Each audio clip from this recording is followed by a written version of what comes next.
High বন্ধুরা, আজকে আমি রান্না করব বাটা মাছ। কলা, আলু, কাঁচা লঙ্কা, আদা জিরে দিয়ে পুরো সিম্পল রান্না হবে। কিভাবে রান্নাটা করি সেটাই তোমাদের সাথে একটু শেয়ার করব। চলো তাহলে তোমরা সবাই দেখতে থাকো।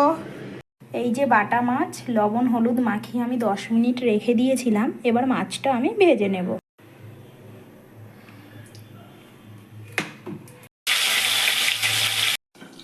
মশলা বাটা হয়ে গেছে, কলা আলুটা আমি এবার কেটে নেব। মাছ ভেজে এখানে তুলে নিয়েছি আমি। তেলের উপরেই আমি কলা আলুটা ভেজে নেব। তেলের উপরে আগে একটু বড়ি ভেজে নেব। এই বড়িগুলো কিন্তু আমি এখানে বানিয়েছি, ঘরে বানানো বড়ি, কেনা বড়ি না। খুব টেস্ট, খেতে যে এত সুন্দর। লাল লাল করে বড়িগুলো আমি ভেজে নেব। দেখো লাল লাল করে ভাজা হয়ে গেছে। এই বড়িটা কিন্তু আমি তুলবো না, এতেই আমি কলা আলুটা দিয়ে ভালো করে ভেজে নেব।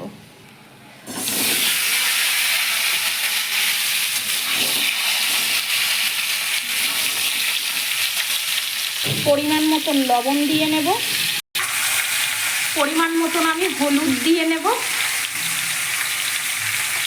ভালো করে ভাজা হয়ে গেছে। এইবারে আমি আদা আর জিরেটা বাটাটা ঢেলে দেব, ভালো করে কষে নেব। মিক্সি ধোয়া জলটা একটু দিয়ে নেবো। এতে কিন্তু আমি পেঁয়াজ দিইনি, পেঁয়াজ আমি দেব না। ভালো করে কষিয়ে নেব, তারপরে পরিমাণ মতন জল দিয়ে নেব। পরিমাণ মতন জল দিয়ে নেব।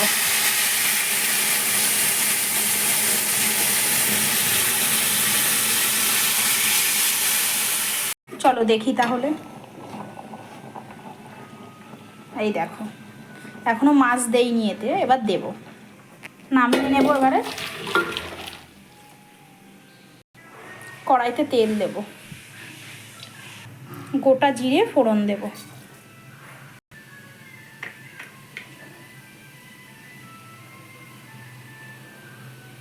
আর কাঁচা লঙ্কা ফোড়ন দেব। এইবারে তরকারিটা আমি আবার ঢেলে দেব।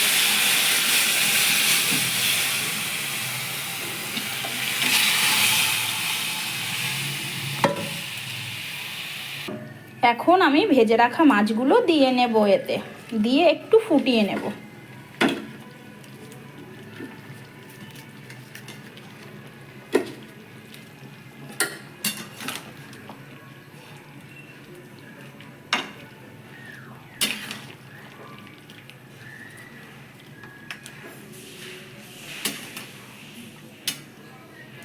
কলার পাতলা ঝোলটাই কিন্তু ভালো লাগে এরকম। কাঁচা লঙ্কা দিয়ে আদা জিরে বাটা হবে, এই তরকারিটাই কিন্তু ভালো লাগে। আর স্বাদ মতন না আমি একটু জিরের গুঁড়ো দিয়ে নেব। এবার লবণ দেখব, লবণ ঠিক আছে কি না। যদি লাগে একটু দেব, না হলে আমি নামিয়ে নেব। একটু ফুটুক 2 মিনিট। নুন ঝাল সব ঠিক আছে। এইবারে আমি মাছের ঝোলটা নামিয়ে নেব। দেখো কি সুন্দর কালার এসছে।